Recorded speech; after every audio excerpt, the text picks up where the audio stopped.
생생경제. 김은경의 생생경제 3부 시작하겠습니다. 오늘 생생경제 퀴즈 있죠? 다시 한번 알려드리겠습니다. 정부가 자산이 300조 원이 넘는 우리은행 민영화한다고 합니다. 이걸 만약에 국민은행, 신한은행, 농협 이런 국내 시중은행이 인수하게 되면은 국내 1위뿐만이 아니라 세계적으로도 아주 큰 은행이 될 겁니다. 경제학자들은 이런 초대형 아주 큰 은행을 만들어서 국제 경쟁력을 키워야 한다라고 강조를 하고 있는데요.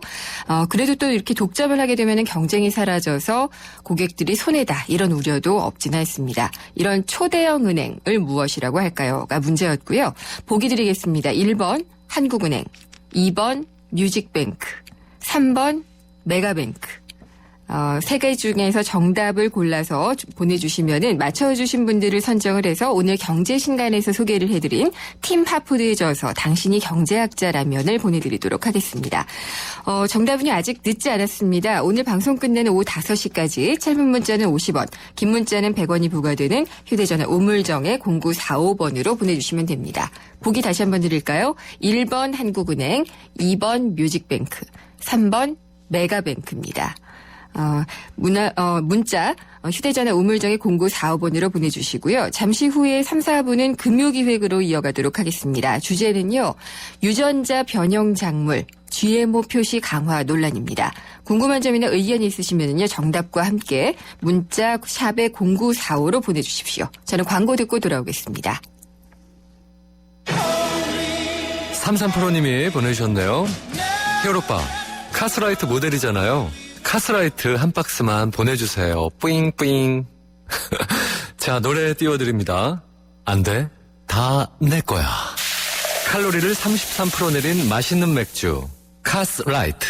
김인경의 생생경제.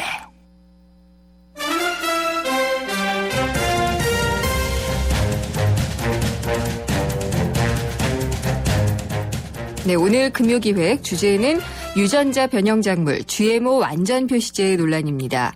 정부가 시행하고 있는 유전자 변형 농산물, 즉 GMO 표시 제도가 유명무실하다 이런 지적이 없지 않습니다. 그래서 이 GMO 완전 표시제를 실시해야 된다 이런 얘기가 나오고 있는데 최근에 이 GMO가 원료로 사용됐을 것으로 추정되는 카놀라유 이 제품이 국내에서 나오면서 소비자의 알 권리를 위해서 거의 모든 식품에 GMO 표시를 의무화해야 된다 이런 요구가 거세지고 있습니다. 그렇지만 또 유해성 여부가 확증되지 않았고요. 콩의 경우에 전 세계 콩의 73%가 GMO입니다. 그렇기 때문에 이 전체를 다 표시한다는 것은 사실상 어렵다 이런 얘기도 없지는 않습니다. 근데 이 다시금 GMO 표시제가 논란이 되고 있는데요. 무엇이 문제고요. 또 GMO 문제를 어떻게 봐야 될지를 한번 금요기획에서 짚어드리도록 하겠습니다. 오늘 두 분 전문가 모셨습니다. 한국식량안보연구재단 이사장으로 계신 고려대 식품공학부의 이철호 명예교수님, 그리고 경실련 소비자정의센터에 계신 한양여대 경영학과의 박성윤 교수님 두 분 모셨습니다. 먼저 고려대 식품공학부의 이철호 교수님 안녕하십니까? 네, 안녕하세요. 네, 또 한양여대 경영학과의 박성윤 교수님 안녕하십니까? 네, 안녕하세요. 두 분도 인사 나누시죠? 네, 안녕하세요. 네, 안녕하세요. 근데 GMO 논란은 상당히 오래됐어요. 기억하기만으로도 제가 기자 생활 시작한 지도 꽤 됐는데 그때부터 나왔었던 것 같거든요. 근데 GMO 그러면은 뭔가 변형됐다라는 것들은 알고 있지만 정확하게는 모르는 분들이 많아서요. 두 분께 각각 정의를 좀 부탁을 드리겠습니다. 먼저 이철호 교수님께서 GMO가 뭔지 좀 설명을 해 주시죠. 네, GMO는 일종의 그 육종의 개념에서 얘기를 하면 네. 분자 육종을 한 물질이다 이렇게 말할 수 있는데 기존에 우리가 육종은 자연계에서 일어나는 돌연변이 중에서 우량한 형질을 가진 것을 선별 육종하는 거였어요. 네. 그런데 지금은 이게 유전자 지도가 대부분의 생명체에 대해서 다 알려져 있기 때문에 그 유전체 속에서 특정 DNA를 자르거나 네. 아니면 삽입을 해줘가지고 우리가 원하는 돌연변이를 일으켜서 원하는 형질, 네. 예를 들어서 뭐 병충해에 강하다든가 아니면은 뭐 수확량이 높다든가 또 특정 영양 성분을 많이 생산한다든가 네. 또 건조한 기후에서 살아남는다든가 이런 아주 우리가 원하는 형질의 DNA를 삽입하거나 잘라내거나 네. 이런 식으로 이제 만들어낸 그런 생명체죠. 그래서 우리가 이것을 분자육종이라고 합니다. 분자육종. 예. 근데 여기에서 지금 말씀하신 뉘앙스는 우리가 필요로 하는 것들을 위해서 변형을 했다 이런 그렇습니다. 느낌이 드는데 맞나요? 맞습니다. 예. 그러면은 박성윤 교수님께서 GMO 정의를 한번 내려주시죠. 네, 우리 저 교수님께서 전문가 입장에서 잘 해주신 것 같은데요.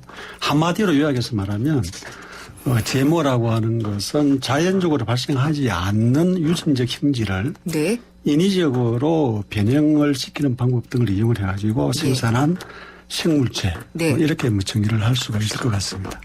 그런데 이제 이러한 제모라고 하는 것이 이제 결국은 이러한 기술을 생명공학 기술이다 뭐라고도 크게 이야기를 하겠지만 네. 이것이 이제 처음 도입된 목적 자체가 그 농산물의 그 작황을 보다 더 많이 하는데 네. 주안점을 두고 그렇게 해서 개발된 기술이다. 뭐 그런 측면에서 이것이 처음 개발될 때부터 소비자의 안전하고는 크게 고려하지 않고 일단 네. 작황을 증가시키는 식량 네. 증대도 중요하고 하기 때문에 그런 측면에서 개발된 기술이고 이것이 이제 우리나라 법에서는 네. 외국에서 들어온 것이다 보니까 제모라는 말을 흔히 많이 사용을 하는데 네. 우리 법에서는 이것을 유전자 변형이라고 표시하는 법률도 있고 네. 유전자 재조합이라고 하는 표시하는 예. 법률도 있고요. 또 우리 사회에서 일반 우리 그 저널리스트들은 이게 뭐 조작이다, 유전자 조작이다. 가치가 좀 들어가죠. 그렇죠. 예. 이렇게도 표시를 많이 합니다. 그런데 네. 다행히 얼마 전에 법률상 용어는 GMO를 유전자 변형으로 다 통일하는 네. 것으로 그렇게 했습니다. 그래서 아마 조작이니 아니면 GMO니 네. 이런 용어들이 이제 유전자 변형으로 네. 앞으로는 좀 통일해서 일컬어지지 않을까 네. 이렇게 생각을 합니다. 역시 박성윤 교수님 설명에는 약간 좀 다른 뉘앙스가 있었던 것 같은데요. 인위적이라는 표현이 약간 들어갔고 일단 작황을 많이 하기 위해서 변형을 시킨 것이기 때문에 안전은 조금 뒤로 밀려나 있는 게 아니냐 이런 좀 느낌이 들었는데 맞나요? 네. 거기에 조금 동의하기 어려운 게 예. 우리가 식량을 만들 때는 안전은 필수예요. 식량의 안전을 무시하고 만든다? 그건 식량이 아니죠. 혹시 그러니까 우선순위가 안전보다 작황을 많이 하기 위해서 그러면 안전이 좀 뒤로 밀릴 수 아닙니다. 전혀 없나요? 아닙니다. 네. 식량을 만들 때는 안전이 담보되지 않으면 네. 그건 식량이 아니죠. 그래서 그럼, 그런 보는 관점의 차이인데 네. 식량이라고 하는 것은 기본적으로 사람이 먹고 건강을 유지해야 되기 때문에 안전하지 않으면 그건 식량이 아니죠. 알겠습니다. 예. 안전하지 않으면 식량이 아니다. 그렇죠. 예. 예. 그 기본 개념이 굉장히 중요하고 네. 우리가 유전자 변형을 할 때 실험실에서는 1년에 수천 가지를 만들 수 있어요. 네. 그러나 그중에서 인체에 안전하고 식량으로 사용할 수 있는 거는 예. 0.1%도 안 될 겁니다. 그렇게 아주 철저한 과학적인 방법으로 네. 안전성 평가를 하는 거죠. 예. 그렇기 때문에 만약에 어떤 안전성이 확인된 작물이 만들어졌다. 네. 그러기 위해서는 적어도 4년 내지 5년의 안전성 평가 시험을 합니다. 4, 5년 정도요. 그럼요. 예. 그런데 그 비용이 얼마나 드느냐? 수억 원이 드는 겁니다. 예. 그래서 우리나라에서도 그걸 잘 못해요. 아주 큰 기업, 네. 세계적인 기업이 아니면은 네. 그 안전성 평가를 마칠 수 있는 그런 그 재정 지원을 못 합니다. 세계적인 기업이라고 말씀하셨는데 보통 이제 미국의 몬산토라든지 이런 데를 얘기하잖아요. 그렇습니다. 그래서 예. 그런 데가 네. 지금 집중적으로 이런 미래식량을 예. 개발을 하고 있는 거죠. 그리고 소비자들이 지금처럼 GMO에 대해서 그 안전성의 얘기를 하면 할수록 네. 개발하는 비용이 훨씬 많이 드는 겁니다. 네. 그 위험의 강도가 이제 높아지고 소비자들이 요구하는 게 커지기 때문에 그 개발하는 비용이 엄청 들고 네. 그러면 정말 우리나라의 기업들은 그런 못합니다. 근데 그래도 개발비가 그렇게 들어가더라도 하기는 해야겠죠. 그렇게 지금 하고 시험을. 있죠. 예, 그렇군요. 그 현황입니다. 그러면은 GMO가 우리가 지금 사실 많이 먹고 있잖아요. 사실 많이 먹고 있음에도 불구하고 이거 위험하니까 피해야 돼라는 어떤 그 약간 좀 이율배반적인 그런 현실인 것 같기는 하거든요. 이게 언제 등장을 했고 우리가 좀 이게 예를 들어서 알 수 있는 GMO 뭐가 있을까요? 박성윤 교수님께 좀 부탁을 드릴까요? 네, 그 전에 네. 우리 이철호 교수께서 말씀하신 식품은 사람이 먹는 것이기 때문에 예. 안전해야 되는 것은 뭐 정확합니다. 그래서 식품이라고 하는 것은 반드시 유해한 물질이 함유되어서는 아니 되죠. 그렇죠. 당연합니다. 예. 그런데 이제 GMO라고 하는 것은 이제 그래서 우리 이철호 교수님께서 4, 5년 정도의 안전성 평가를 한다고 그랬는데 이것이 식품은 사람이 오랫동안 먹고 그래서 거기에서 잘못된 위한 성분이 체내에 축적되고 난 이후에 오랜 기간이 경과하고 난 이후에 네. 어떤 질병으로 발병이 될 가능성도 있습니다. 예. 흔히들 우리가 그렇게 이야기하지 않습니까? 지금 우리가 인류가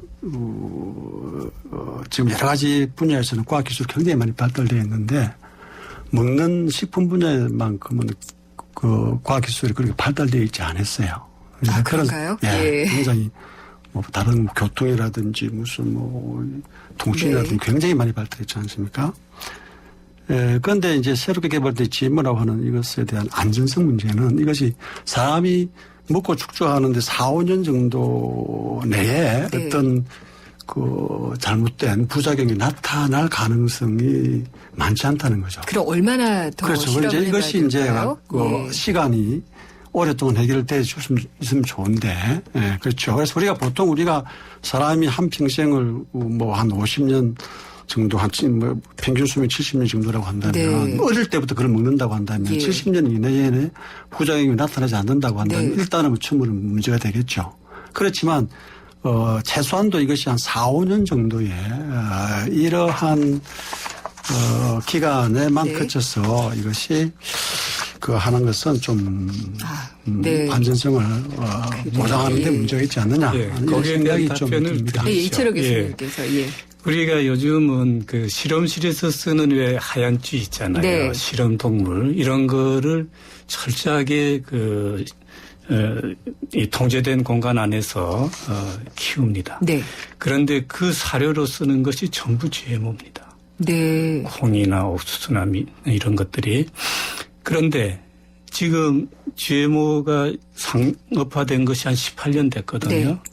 그동안에 이 실험실 안에서 쥐를 5, 60세대를 키웠어요. 한 쥐가 한 12년 정도 산다고 들었던 것 그리고 같아요. 1년에 3번도 낳고 그러잖아요. 네네. 그러니까 이 제네레이션이 1년에 예. 2, 3 제네레이션 하면 네네. 18년이면 50 제네레이션을 했어요. 네. 그죠? 50세대를 살았단 말이죠. GMO를 먹고. 근데 그동안에 전혀 변화 문제는 없었나요? 전혀 변화가 없어요. 전 세계적으로도요? 전 세계적으로. 예. 그러니까 왜 우리가 쥐를 쓰느냐. 쥐가 사람의 대사하고 제일 가깝거든요. 그래서 모든 독성 실험에 네. 쥐를 사람 대신 씁니다. 예. 그런 쥐가 5, 60세대를 먹고 아무런 변화를 느끼지 않았다. 네. 어떻게 그렇군요. 생각하십니까? 근데 박성현 교수님, 이게 지금 쥐의 문제냐, 사람의 문제냐, 이렇게 얘기하게 되면 조금 이렇게 그렇죠. 문제가 흐려질 것 같고요. 사람의 경우에 혹시 GMO를 먹어서 내가 이런 증상이 있었다라는 식의 어떤 전 세계적으로 어떤 소송을 했다든지 민원을 제기했다든지 문제가 됐다든지 그런 게 있으면 혹시 좀 알려주실까요? 그걸 뒤에 나중에 아마 네. 사례에서 예. 얘기를 할 텐데요. 네. 우리가 가장 쉽게 이야기할 수 있는 건 안전 문제 가지고 네. GMO와 좀 다른 걸 이야기를 한번 해보면 옛날에 광우병이라고 하는 것은 광우병이요. 네, 소에서만 그것이 발병되는 병이 아닌가 이렇게 보통 이야기를 많이 했었죠. 그런데 인간에게도 광우병이 발생했지 네. 않았습니까? 근데 이런 문제들은 정말로 이 GMO라고 하는 것이 안전성이 확보되면 저도 네. 모든 우리 세계인들이 다 좋아해야 되겠죠. 그것을 네. 방기해야 될 것이고. 예. 그런데 안전성 식품은 사람이 먹는 것이기 때문에 보다 이거는 철저하게 네. 확보되고 난 이후에 해야 된다라고 하는 알겠습니다. 측면에서 뭐 이야기를 드리는 겁니다. 예. 그래서 아마 뭐 그런 측면에서 우리 GMO도 아직까지 안전성이 뭐 완전히 확보되었다고 네. 우리 과학계에서도 아직까지 뭐 안전하다라고도 과학적으로 검증되지 않았지만 예. 안전하지 않다라고도 검증되지 않았기 때문에 네. 참 여러 가지 아. 참 문제가 발생하는 것 같아요. 네, 여기서 이철호 교수님께 잠깐 하나만 더 여쭤보고 갈게요. 그러면은 지금 박성현 교수님께서 GMO가 안전하다는 과학적 증명도 안 됐고, 안전하지 않다는 과학적 증명도 안 됐다라고 말씀하셨는데요. 어떻게 과학계에서는 보고 계신가요? 과학계에서는 일단 안전하다고 안전하다. 확인을 하고 있습니다. 그거는 왜냐하면 어디서 판단을 내리는 거죠? 아까 말씀드린 네. 동물 예. 실험용 동물에서도 그게 확인이 네. 되고요. 미국의 경우가 지금 18년 동안 3억 명이잖아요. 미국 인구가 네. 3억 명이 아무런 표시 안 하고 GMO를 먹었어요. 네. 18년째 먹고 있어요. 그 3억 인구가 아무 표시 안 하고 네. 18년을 먹었는데 한 건의 부작용 사례가 없거든요. 아, 그런가요? 예. 네, 그걸 점점 어떻게 더 생각해요? 복잡해집니다. 그걸 어떻게 얘기를 하죠? 네. 그 이상이 어떻게 네. 과학적인 알겠습니다. 증거를 냅니까? 그러면은 여기서 이제 GMO의 어떤 그 안전함과 아니다. 이거는 앞으로도 또 토론에서 계속될 것이기 때문에 한 단계 좀 넘어가야지 될 것 같은데요. GMO가 들었는지 안 들어있는지를 소비자가 알 권리는 필요하잖아요. 그래서 이제 유럽 같은 경우에는 상당히 좀 강하게 했던 것 같고 우리나라도 표시제를 하고 있는데 그러면 이 부분은 박성현 교수님께 좀 먼저 여쭤볼게요. 경실련에서는 GMO가 들어갔으면은 완전하게 표시해야 된다라는 완전 표시제를 주장하고 있어요. 네. 이 완전 표시제라는 것은 그러니까 GMO가 뭐라고 표현을 해야 될까요? 아주 티끌만큼 들어가도 표시를 꼭 해야지 된다는 그런 제도인 건가요? 그거는 아니고요. 네. 지금 이제 우리나라에도 그래서 GMO라고 하는 것이 아직까지 안전성이 확보되지 않았다고 보고 그 사실들은 우리 국민들한테 소비자들한테 알려줘야 되겠다. 네. 그래서 일반 식품과는 별개로 GMO가 들어가 있는 식품은 이것은 GMO가 들어가 있다라고 표시를 하는 표시 제도를 우리나라는 가지고 있죠. 네. 대부분의 나라 미국을 제외한 거의 대부분의 나라에서 다 하고 있는데 네. 근데 이제 이것이 이 표시 제도가 각국마다 이게 전 세계적인 기구에서 뭐 국제 기구에서 이게 통일화된 기준이 안 나와 있어요. 네. 아직까지도 과학적으로 그런 논란이 있기 때문에 그래서 이제 각국마다 독자적으로 표시 제도를 운영을 하고 있습니다. 근데 우리나라에서도 표시 제도를 당연히 운영을 하고 있죠. 근데 이제 그렇다면 어떤 내가 먹는 식품에 GMO 원료가 포함되어 있다 안 되어 있다 하는 문제는 소비자들한테 알려줘야 되는 것이 원래 표시 제도의 근본 취지입니다. 네. 그런데 우리나라에서는 원칙은 그렇지만 여기에서 표시를 하지 않아도 되는 예외사항들을 많이 두고 있습니다. 예외사항이 어떤 것들이 있죠? 예를 든다면 GMO 예를 들어서 뭐 콩으로 예. 메주를 만들었다 아니면 네. 간장을 만들었다.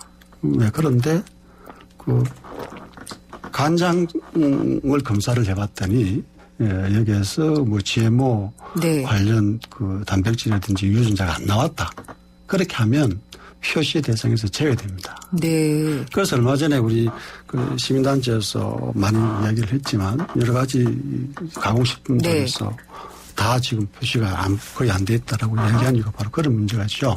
그래서 우리가 일반 소비자들이 이 슈퍼마켓이라든지 네. 이런 데 가보면 1차 농산물 쪽은 GMO가 표시되어 있다 안 되어 있다 이거 GMO가 예. 아니다 표시된 것들 좀 보았을 겁니다. 네. 그런데 가공식품으로 가보면 네. 이것이 GMO가 포함되어 있다. 우리나라에서는 아마 거의 찾을 수가 없을 겁니다. 그러면 완전 표시제라고 하면은 DNA나 뭐 단백질이나 이런 게 간장에서 변형이 됐더라도 GMO 콩을 썼다면은 표시를 해야 된다. 네, 그렇죠. 이런 제도고요. 예. 그리고 또 하나 예. 문제는 우리나라에서는 GMO의 이제 그냥 GMO 콩이 자연적으로도 들어갈 수 네. 있지 않습니까? 그런데 이제 이 부분에서도 이제 문제가 있죠. 우리나라에서는 이제 비혼입 허용치라고 비어도적 혼입 허용치라고 하는 그래서 우리나라는 3% 네. 미만은 표시 안 해도 되도록 되어 있습니다. 근데 그게 정확하게 비혼입, 비의도적 혼입이요. 허용치인가요? 예. 네. 근데 이제 이것이 외국 유럽이나 이런 데 쪽에서는 1% 미만으로 일반적으로 되어 있죠. 예. 그러다 보니까 이 표시에서도 제외되는 경우도 조금 범위가 넓다. 있죠. 그래서 이제 말씀이시네요. 여하튼 네. 우리나라에서는 이게 알겠습니다. 표시를 예. 제도는 도입되어 있지만 네. 이것이 실제로 표시를 안 해도 되는 사항들이 많기 알겠습니다. 때문에. 저 이철호 교수님께 그럼 좀 여쭤볼게요. 네. 그러면 이 완전 표시제를 해야지 된다는 주장에 대해서는 어떻게 보시나요? 제가 더 명확하게 정의를 네. 내리죠. 우리가 표시제도는 두 가지입니다. 네. 원료에 대한 표시제도하고 가공식품에 대한 표시제도입니다. 네.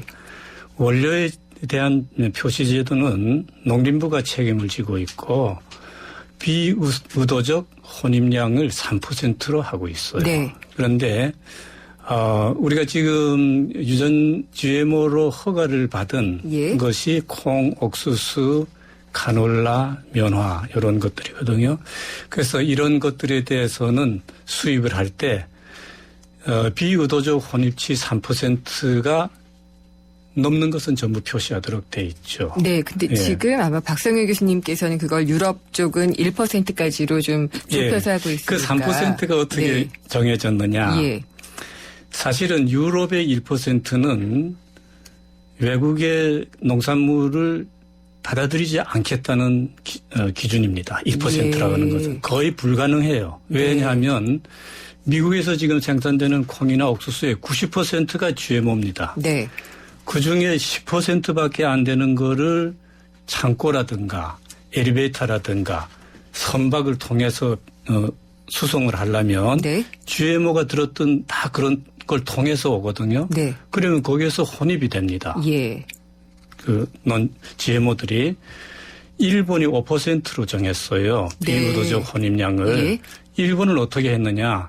미국에서 non GM 콩을 사가지고 일본 한국까지 들어와서 가공하는 순간까지 얼만큼이 오염되는지를 실제로 측정을 했어요. 네. 그랬더니 많을 때는 5%까지도 혼입이 되더라. 예. 그래서 5%를 정한 겁니다. 알겠습니다. 그런데 예. 우리나라는 유럽 1%, 일본 5%, 그럼 우리 3%로 하지. 예. 그렇게 해서 정한 게 우리 기준입니다. 중간 정도로. 예. 예. 아무런 과학적인 근거가 없이 만든 거죠. 알겠습니다. 그 문제는 저희가 4부에서 다시 한번 또 짚어봐야 될 것 근데 같습니다. 거기서 잠깐 예. 일본이 이제 5%라고 돼 있는 건데 네. 일본 5%하고 플러스 또 다른 조건이 예, 그 또 부분도 하나 예, 저희가 좀 더 지나서 있습니다. 다시 네. 한번 얘기를 해야지 될 것 같습니다. GMO 완전 표시제 논란 지금 토론이 뜨겁게 이어지고 있는데요. 고려대 식품공학부 이철호 명예교수님 그리고 한양여대 경영학과의 박성용 교수님과 함께 하고 있습니다. 여기서 3부 마치고요. 잠시 후 4부에서 다시 얘기 나누도록 하겠습니다.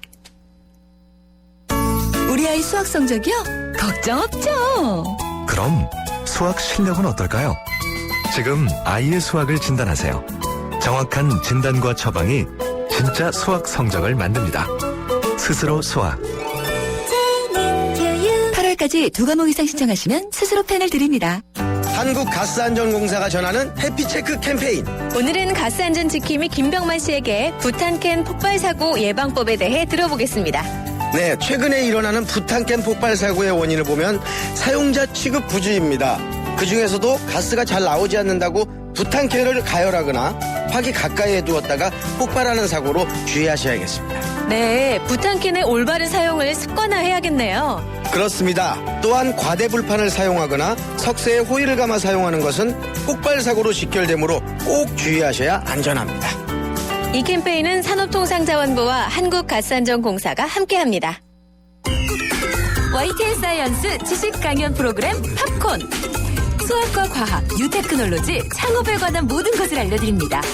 공개 강연 녹화 방청은 YTN 사이언스 홈페이지에서 신청할 수 있습니다. 팝콘 공개 녹화에 오시는 모든 분께 영종대교 휴게소 포춘일 입장권을 드리고 추첨을 통해 다양한 경품과 기념품을 드립니다. 학생과 학부모, 창업을 준비하는 분들의 많은 방청 바랍니다. 경제를 보는 새로운 시각. YTN 라디오 김윤경의 생생경제.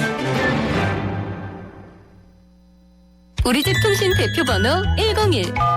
TV지를 101로, 인터넷을 101로, 홍보이도 101로, 모두 가입해. CCTV만 봐도 101로. 함께 101. 우리 집 통신은 101로. 모두 다 해결해요. LG U+. 세상의 베이스가 되다 포스코 협찬으로 김윤경의 생생경제 4부 시작하겠습니다. 금요기획 이어가겠습니다. 지금 유전자 변형 농산물, 우리가 GMO라고 부르고 있죠. 이 GMO를 완전 표시제를 하자. 아니다. 이런 논란이 있습니다. 그래서 이 문제에 대해서 한국식량안보연구재단 이사장으로 계신 고려대 식품공학부의 이철호 명예교수, 그리고 경실련 소비자정의센터에 계신 한양여대 경영학과의 박성용 교수와 함께 하고 있습니다. 이 3부에서 지금 우리가 GMO의 표시제 기준에 대해서 이야기를 하다가 맥이 좀 끊겼는데요. 이철호 교수님이 농산물에 대한 기준을 일단 이야기를 해주셨고, 그다음에 가공식품에 대한 기준이 또 있다라고 네, 말씀을 하셨거든요. 그렇습니다. 그 부분 설명 예, 부탁드릴게요. 농산물에 대한 기준은 2001년 3월에 만들었고요. 2001년 7월에 가공식품에 대한 표시제도가 시행이 됐어요. 네. 예. 이 가공식품에 대한 표시제도는 이 GMO를 사용했을 때는 표시해야 된다는 그 기본 철학은 동일한 겁니다. 네. 해야 됩니다. 예. 그래서 예를 들어서 콩이라든가 옥수수라든가 카놀라라든가 GMO 성분을 썼을 경우에 네. 이게 GMO인지 아닌지를 반드시 표시를 해야 되죠. 네. 단 거기에 들어있는 이 변형 유전자, 우리가 삽입해 놓은 변형 유전자라든가 그와 관련된 단백질이 존재하지 않을 때에는 표시하지 않도록 되어 있어요. 그렇게 해도 안전한가요? 왜 표시하지 않도록 되어 있느냐면 네. 그것이 없으면은 분석해낼 수 있는 방법이 없어요. 네. 이것이 GMO인지 아닌지를 분간을 못합니다. 예. 왜냐하면 이 우리가 삽입한 아주 작은 분자 레벨의 이 유전 DNA는 너무나 작은 양이기 때문에 보통 방법으로는 검출이 안 돼요. 네. 그래서 이것을 아주 특수한 방법, 폴리메릭 체인 리액션이라고 해가지고 수만 배로 증폭을 시켜가지고 그 성분을 확인합니다. 네. 이 PCR 방법을 개발한 캐리 뮬러라는 사람이 그걸로 노벨상을 받았어요. 예. 예. 아주 대단한 방법인데 이렇게 극미량의 것을 증폭을 시켜가지고 겨우 찾아낼 수 있는데 그것마저 없다면 네. 우리가 GMO인지 논GMO인지를 구분을 못하네요. 그런데 네. 예를 들어서 간장이라든가 예. 식용유를 쫙 빼내면 이 DNA나 이런 거는 전부 밖으로 나가거든요. 네. 기름에는 하나도 남지 않아요. 예. 간장도 전부 분해돼 가지고 물로 나온 거기 때문에 거기에 DNA나 그 프로테인이 없습니다. 그러면은 이철호 교수님, 이 GMO 콩이나 뭐 옥수수로 만든 이런 그런 가공식품에 이런 DNA나 단백질이 발견되지 않는다면은 표시조차 할 필요도 없다. 필요 없는 게 할 수가 없죠. 할 수도 없다. 왜냐하면 예. 관리하는 정부의 입장에서는 네. 내가 이것이 GMO인지 아닌지를 분간할 수 있어야 법을 만드는 네. 겁니다. GMO인지 아닌지 분간을 못하면서 법을 만들어 놓고 정부가 어떻게 관리를 합니까? 그렇군요. 그러면은 박성윤 교수님, 지금 가공식품에는 이런 식으로 DNA나 단백질이 발견이 안 되면 증명조차 할 수 없다라고 지금 이철호 교수님 말씀을 하셨거든요. 근데 가공식품에도 GMO 농산물을 썼다는 것을 굳이 표시를 해야지 된다고 주장을 하시는 이유는 어떤 건가요? 지금 가공돼서 완성된 식품에 그 GMO 그것이 관련 단백질이나 DNA가 포함이 안 돼 있었다고 하는 것은 현재 과학기술 수준 하에서 그것이 네. 검출이 안 되었다는 겁니다.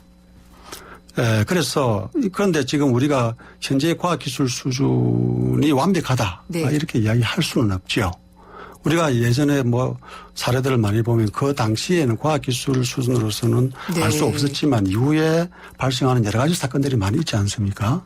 그러한 측면에서 현재 과학기술 수준이 완벽하다고 생각하고 네. 그 지금 현재 기술에 근거해 가지고 그것이 안 나왔다고 해 가지고 표시할 필요가 없다라고 네. 하는 것은 좀 문제가 있는 것 같아요. 아, 그러면은 이건 예, 그래서 과학기술의 발전과 함께 논의를 해야지 된다는, 그러니까 조금 더 두고 봐야 되기 때문에 지금은 다 표시해야 된다. 이렇게 봐야지 되는 거네요. 물론 이제 그런 문제도 있고요. 네. 두 번째 문제, 그래서, 예, 항상 그래서 이게 유전자 DNA를 신검사할 수 있는 그 예. 조사 방법이라든지 시험 방법들을 항상 유전자 GMO 관련 기술은 계속적으로 발달해 갈 테고. 네. 그럼 여기서는 계속해서 쫓아가서 그 예. 새롭게 나올 때마다 예. 그 연구해가지고 검출되는지 안 되는지 시험 방법을 찾아야 되고. 그러면 예. 항상 문제가 생길 수밖에 없죠. 그런데 예. 유럽 같은 데는 그렇게 하는 것이 아니고 유전자 농산물을 이용을 해서 가공식품을 만들었다고 한다면 유전자 변형식품을 사용했다라고 네. 하는 그 자체를 예. 표시토록 네. 이렇게 하고 있습니다. 그러니까 그게 완전 차이가 있죠. 네. 이철우 교수님. 네, 예. 좋은 말씀 하셨는데요. 지금 말씀하신 게 바로 이력 추적제라는 네. 거거든요. 이력 추적제를 할 수 있는 방법이 있어요. 사실은 제가 2007년부터 2009년까지 국무총리실의 식품안전정책위원회에서 이 문제를 다뤘습니다. 네. 그때 논의된 게 뭐냐면 이력 추적제가 아직 우리나라에 셋업이 안 돼 있기 때문에 우리 현실로서는 지금 누가 GMO를 사다가 어떻게 네. 가공해서 했는지 그거를 밝혀낼 수 없다. 또 한 가지는 식품이라고 하는 것은 굉장히 복잡한 시스템이에요. 네. 예를 들어서 피자 한 조각 예. 만드는데 뭐 밀가루, 버터, 치즈 들어가는 게 한 20-30가지 재료가 네. 들어가요.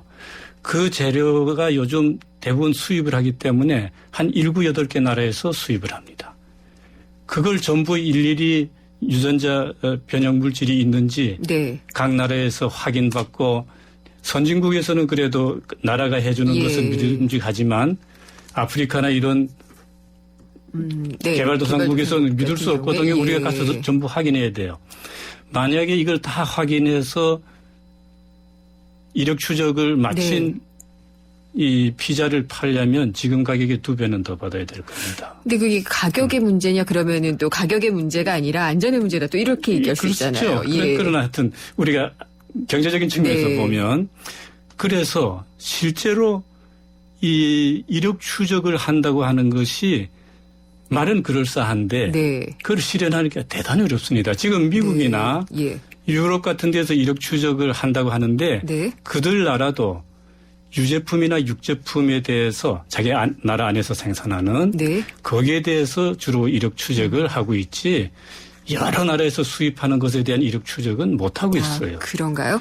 그런 문제가 예. 있는 겁니다. 네. 박성현 교수님, 그러면은 지금 그래도 이력 추적이 가능한 부분이 있고 아닌 부분이 있다. 현실적으로 좀 쉽지 않은 부분들을 이효철 교수님께서 얘기를 해 주셨거든요. 그러면은 그래도 이력 추적제를 해야지 되는 건지 어떻게 입장을 좀 정리를 예, 이력 해요. 추적제를 뭐 소비자 우리 식품 안전 정책 입장에서는 반드시 네. 해야 된다고 판단이 됩니다. 물론 기간 뭐 비용도 많이 들어가고 뭐 하겠죠. 예. 우리가 뭐 불과 몇 년 전만 하더라도 우리가 식당에 가보면 삼겹살 하는데 국내산인 줄 알고 네. 다 먹었지 않습니까? 지금은 다 수입산 어디 건지 표시하죠. 알죠. 예.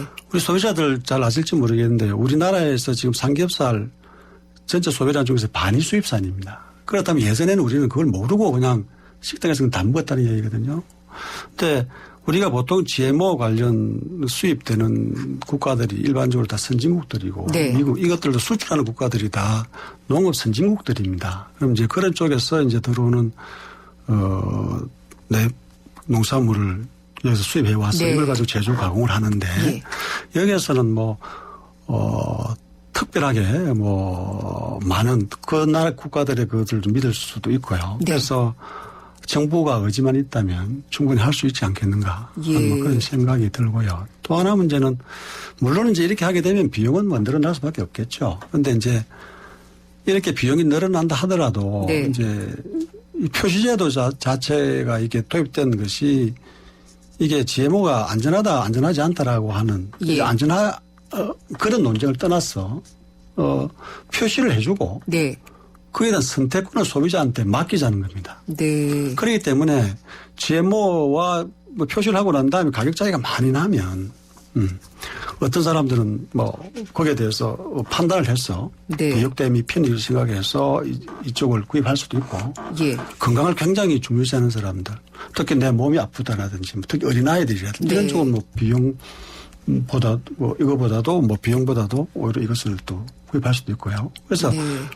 이것은 뭐 비용을 가지고 자꾸 이야기하는 것은 그것을 가지고 소비자 선택권을 오히려 방해하는 네, 저해하는 알겠습니다. 뭐 그런 것이 아니겠는가 예. 그렇게 생각을 그럼 합니다. 이철호 교수님, 다른 나라에서 이 이력 추적제라고 얘기를 해야 되나요? 아니면 GMO 표시제? 어느 정도 선까지 하는 게 가장 좀 강력하게 하고 있는 건가요? 이 표시제는요, 각 나라가 자기네 나라의 상황에 맞게 하는 겁니다. 예.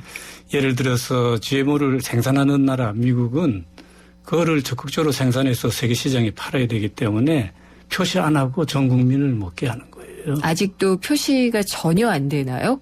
표시 안 되고 지금 네. 3개 주에서 최근에 네. 버먼트하고 메인하고 3개 주에서 지금 그걸 예. 했는데 아직 그 시행 단계는 아닙니다. 네. 주변 주하고 균형을 맞추기 위해서 그리고 캘리포니아 주에서는 리젝트 됐죠. 네. 예, 주민 투표했는데 표시 안 하는 걸로 그렇게 됐습니다. 가까운 일본이나 뭐 대만, 중국 그러니까 이런 경우는요? 그러니까 우리하고 네. 그 상황이 똑같은 일본이나 대만은 우리하고 똑같은 표시 제도를 하고 있는 겁니다. 거의 비슷한? 똑같은. 네. 예. 그리고 오히려 우리보다 비유도적 혼입량을 5%로 했으니까 예. 우리보다 느슨하죠.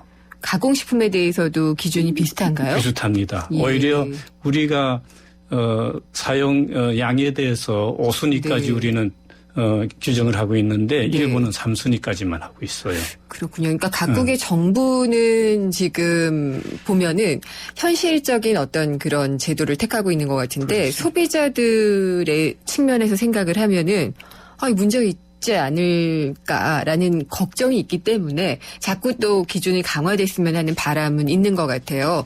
그러면은 소비자들의 입장에서 이런 나라들의 그 뭐 반응이랄까요? 뭐 주장이랄까요? 그런 것들은 어떤지 박 교수님께 좀 여쭤볼게요. 근데 소비자들 입장에서는 네. 지금 식탁 안전 굉장히 네. 불안전하지 않습니까?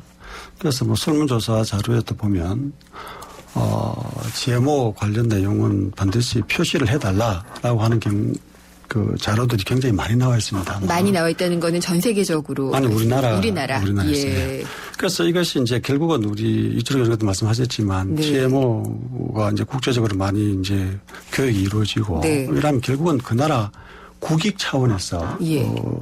이것도 정책적으로 접근할 수밖에 없죠. 그럼 이 국익을 생각해 볼 때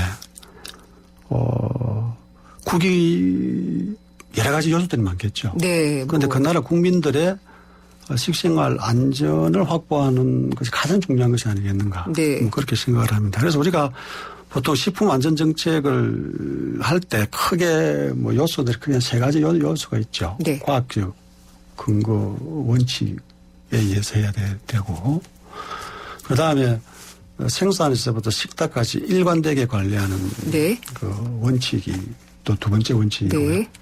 세 번째 원칙은 사전 예방의 원칙입니다. 예. 사전 예방의 원칙은 이것이 결국은 식품에 대한 네. 위험성이 지금 현재는 예. 뭐 모르겠지만 나중에 혹시 발생할 가능성이 있다. 네. 그렇게 된다면 네. 발생하고 난 이후에 그거는 예방을 할 수가 없기 때문에 미리 예방 차원에서 네. 모든 것을 정보를 표시를 표시를 하자. 통해서 예. 제공을 해라라고 네. 하는 것이 중요한 원칙이죠. 네. 식품안전정책의 원칙이죠. 혹시 우리나라가 다른 나라에 비해서 이 GMO에 대한 예민함 혹은 민감성 이런 게 더 높은가요? 그걸 제가 좀 말씀드릴게요. 저는 GMO의 문제는 이 시간이 해결해 줄 문제라고 생각해요. 네. 지금 우리가 사용한 지 18년 됐는데 아무런 문제가 없었고 앞으로 점점 확대될 겁니다. 중요한 것은 이때까지 일부 단체들, 우리나라도 네. 그렇고 유럽도 그렇고 GMO에 대한 불안감을 굉장히 증폭을 시켰어요. 유럽은 국익 차원에서 한 겁니다.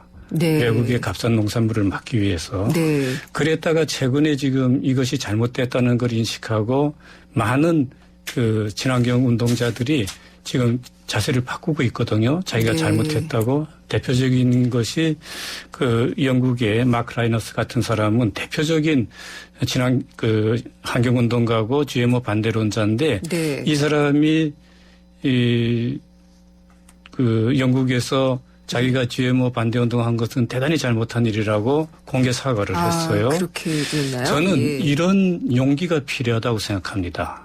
이제 GMO를 18년 이상 썼고 많은 사람들이 먹었고 네. 아무런 문제가 없고 그러면 예. GMO 반대 운동 하던 사람들이 자세를 바꿔줘야 됩니다. 그리고 결자 해지예요. 이 소비자들한테 GMO에 대한 공포감을 네. 이렇게 키운 사람들이 해결해 줘야 됩니다. 이것은 안전한 예. 식품이고 먹어야 네. 되는 식품이고 예. 이거를 해줄 용기가 난 필요하다고 생각한 거죠. 근데 이제 안전하지 않다고 생각하기 때문에 용기를 내기까지의 결과가 안 나오는 그런데 거겠죠. 지금 18년 예. 동안에 우리가 쭉 본 것이 네. 하나도 부작용이 없고 또 앞에서도 말씀했지만 주의 실험에서 네. 50제네레이션 이상을 먹어도 아무 문제가 없다. 네. 이 이상 어떻게 과학적으로 증명을 해주느냐. 그러면은 이철호 교수님은 이렇게 안전하기 때문에 완전 표시제까지 해서 굳이 무리한 정책을 도입할 필요는 없다. 없는 거죠. 라는 그런 입장이시네요. 이제 슬슬 좀 입장을 정리를 해야지 될 때인 것 같아요. 오늘 너무 확연하게 이제 그 우리 먹을거리에 대한 안심을 시켜주기 위해서는 정말 이 GMO 콩으로 메주를 썼는지 간장을 만들었는지를 다 표시를 해야지 된다라고 이제 박성윤 교수님께서 말씀을 해주셨고 과학적으로 지금까지 문제된 것이 아무것도 없기 때문에 이거는 안전성이 증명된 것이다. 구분할 수 없기 때문에. 예, 그렇게 이제 이철호 교수님은 말씀을 해주셨어요. 그래도 뭐 결론이 안 나네요. 평행선을 긋고 있는 것 같은데, 이 우리 금요기획에서는 항상 GMO, 그러니까 이 오늘의 주제에 대한 정의를 내리고 가요. 함축적으로 좀 각각의 입장을 들려주시면 좋겠는데, 일단, GMO는 뭐다? 라고 말씀을 정의를 내려주시고요. 거기에 대한 논거를 짧게 좀 부탁을 드리겠습니다. 먼저 박성현 교수님께, 기회를 드릴게요. GMO는 뭐다? GMO는 양날의 칼과 같다 이렇게 이야기를 네. 하고 싶네요. 예. 한편으로는 식량 증산을 해서 우리 모든 인류에게 좋은 점도 있지만 네. 다른 한편으로는 이 안전성이 아직 검증이 안 돼 있기 때문에 알겠습니다. 매우 불안을 예. 가지고 우리가 예. 소비할 수밖에 없는 그런 양날의 입장이다. 칼이다. 예. 이철호 교수님, GMO는 뭐다? 저는 GMO는 미래 식량이다. 미래 식량이다. 예. 지금 앞으로 우리가 지구온난화 때문에 세계 식량 위기가 눈에 보이고 있거든요. 우리나라 같이 식량을 전적으로 수입에 의존하는 나라가 GMO를 안 먹겠다고 하면 국민들에게 식량을 공급할 방법이 없어요. 네. 그렇기 때문에 GMO에 대한 불필요한 공포를 일으킨 사람들이 네. 그걸 해결해 줘야 됩니다. 알겠습니다. GMO 이거 뭐 안 먹겠다고 해서 안 먹을 수도 없는 거고 참 그 여러 가지 좀 난점들이 있는데요. 양날의 칼 그리고 미래 식량의 관점에서 보신 두 전문가와 함께 GMO 표시제에 대한 이야기를 좀 나눠봤습니다. 두 분 오늘 말씀 고맙습니다. 한국식량안보연구재단 이사장으로 계신 고려대 식품공학부 이철호 명예교수 그리고 경실련 소비자정의센터에 계신 한양여대 경영학과의 박성현 교수와 함께했습니다. 감사합니다. 감사합니다. 네, 감사합니다. 뜨거운 여름을 맞이하는 쉐보레의 쿨한 자세. 쉐보레 썸머 페스티벌 8월 출고하는 구매 고객에게 최대 100만 원 특별 할인. 트랙스 올란도 캡티바 구매 시 캠핑용 차량 그늘막 증정. 스파크 올란도 최대 3년 무이자 할부. 전시장 방문 및 홈페이지 참조 8월 31일까지. Chevrolet, find new roads. 네, 오늘 생생경제 퀴즈, 상식 퀴즈 정답은 메가뱅크였습니다. 우리은행 민영화로 화두가 되고 있는 초대형 은행 메가뱅크라고 부르죠. 많은 의견들이 정답과 함께 도착했습니다. 5109님, 몸집이 큰 공룡이 변화에 적응을 못해서 멸종을 했는데 시스템이 낙후된 한반도 공룡이 나타날까 심히 우려되는군요. 예, 그렇게 볼 수도 있겠네요. 6107님, 우리도 빨리 초대형 은행이 나와서 국가의 금융 경쟁력을 높였으면 합니다. 라고 하셨고요. 2667님, 거대 공룡 탄생을 예고하고 있습니다. 그렇지만 고객을 대하는 마음만큼은 가장 낮은 자세로 하시길 바랍니다. 라고 하셨습니다. 그리고 6157님, 대형화되고 나면 금융 서비스의 다양화를 기대하기는 어려울까요? 라고 하셨네요. 3049님, 예전 주택은행, 국민은행 합병 때가 생각납니다. 인수하고 나면 어쩔 수 없는 구조조정이 있지 않을까요? 근로자들 불안하겠습니다. 라고 하셨네요. 역시 그런 관점에서도 들여다볼 필요가 있겠죠. 사연과 함께 정답 보내주신 모든 분들께 감사드리고요. 오늘 정답자 5221님, 1861님, 9074님께는 오늘의 경제신간 내가 경제학자라면을 보내드리도록 하겠습니다. 김은경의 생생경제 오늘 준비한 순서는 여기까지입니다. 홈페이지 그리고 스마트폰 앱 예스를 통해서 방송된 내용을 다시 들어보실 수 있고요. 또 전문도 확인하실 수가 있습니다. 다음 주에 찾아뵙겠습니다. 김은경이었습니다.